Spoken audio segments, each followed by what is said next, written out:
someter a los estados al control del capital financiero. Fijaros bien lo que quiero decir. Son el capital financiero los que controlan a los estados simplemente porque controlan los mercados financieros, determinan la política de los estados. ¿Eso cómo se consigue? Se consigue que el dinero, en sus distintas versiones, domina la vida económica, la vida productiva y la vida de los estados.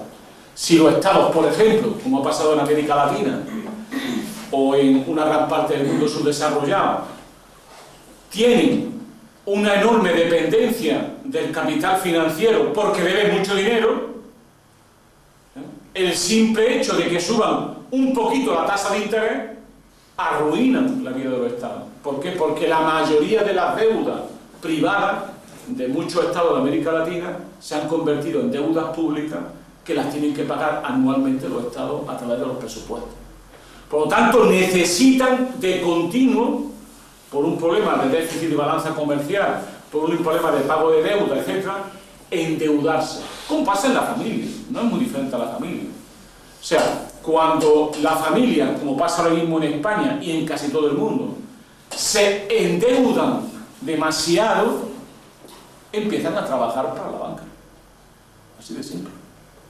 Entonces, todos de nosotros, gracias a ese prodigioso mecanismo que son las tarjetas, pues consumimos más de lo que tenemos. Y dependemos continuamente del banco. Que a su vez eso es un negocio para el banco, porque te cobra un interés por el uso que tú haces de la tarjeta, o en todo caso, por ¿cómo se llama esto? Los desembolsos que tú haces que no se corresponden con lo que tienes en tu cuenta corriente. Esa apertura de crédito las tienes que pagar, y muchas veces gravemente, ¿no? Es decir, para que haya un predominio del capital financiero, tiene que haber, entre otras cosas, una economía basada en la deuda pública o privada, de empresa o personal. Entonces, si se genera una economía de la deuda, hay una gran hegemonía del capital financiero.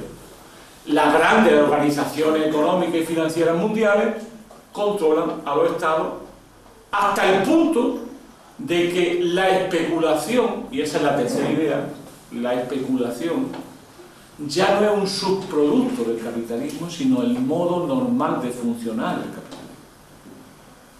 Por ejemplo, todos los días se mueven en los mercados monetarios en torno a 2 billones de euros. Todos los días.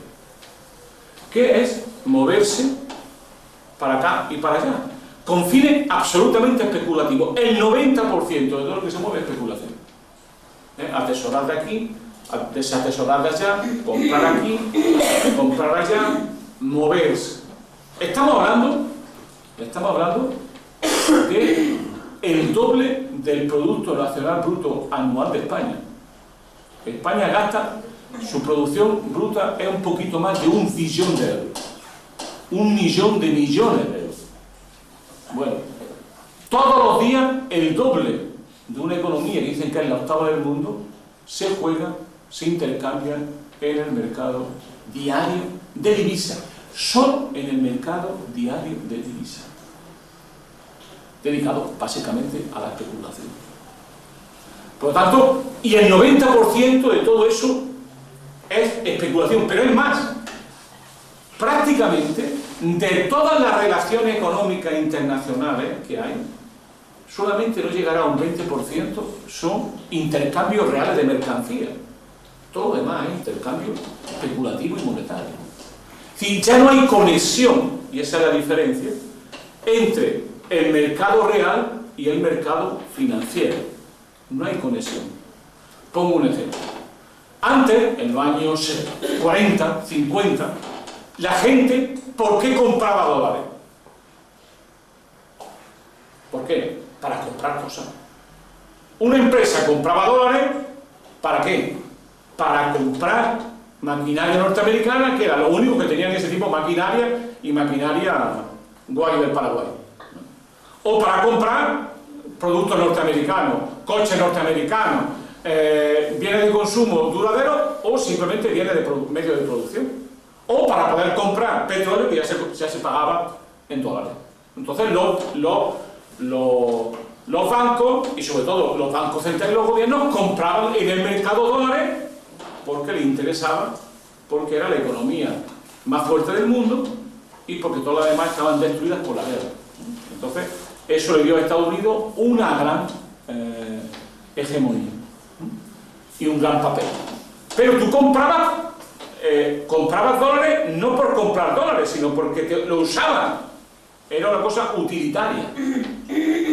No, ahora no. Ahora se compra dólares porque es bueno comprar dólares, porque usa el dólar no para comprar nada, sino simplemente para especular. No sé si te dais cuenta la enorme diferencia que es de estilo de capitalismo.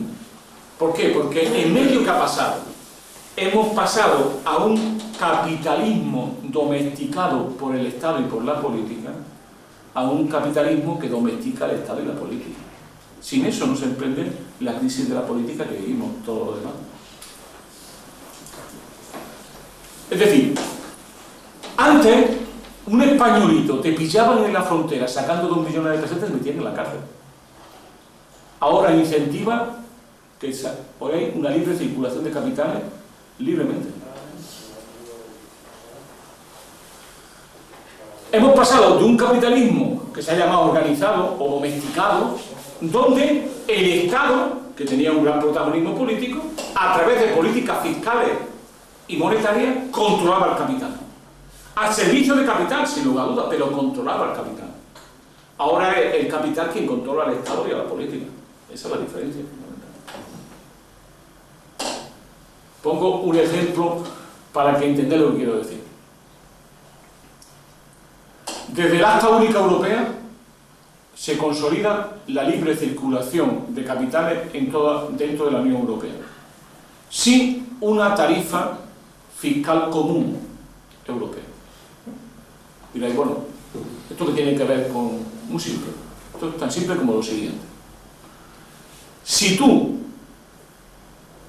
consolidas la libre circulación de capitales, donde el capital es gravado con tasas desiguales, el capital tiende a irse a sitios donde menos pague y hace imposible políticas fiscales progresivas. Por ejemplo, si resulta que en España el impuesto sobre sociedades es del 35%, ya lo han rebajado al 30%, ¿no? Al 35%, y la media europea está por debajo del 30%, es muy difícil para un gobierno sostener un impuesto tan alto, porque el capital tiende a irse a los sitios donde menos fiscalidad hay. Eso se ha llamado política de desfiscalización competitiva, efectivamente.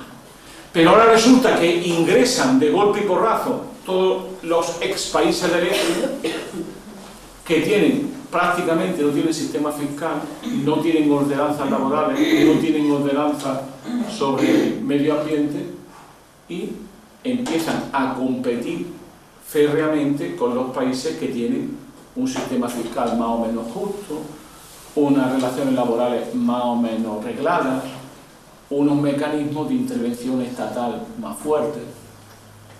¿Cuál sería la conclusión si esto no cambia?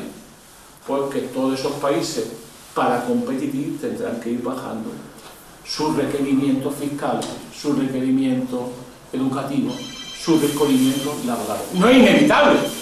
Eso se podría conseguir cambiando la Unión Europea, pero eso es lo que nadie quiere hacer. De ahí viene todo el debate sobre la Constitución Europea y demás. Voy a terminar rápido. Es decir, la crisis, la financiarización de la economía, que estamos bien estudiados, ha generado una plutocracia mundial, que es una élite que se basa en el dinero y el control sobre el dinero, donde están desde grandes bancos, grandes transnacionales, grandes equipos de comunicación, grandes fondos de inversión, grandes fondos institucionales que tienen capacidad de entrar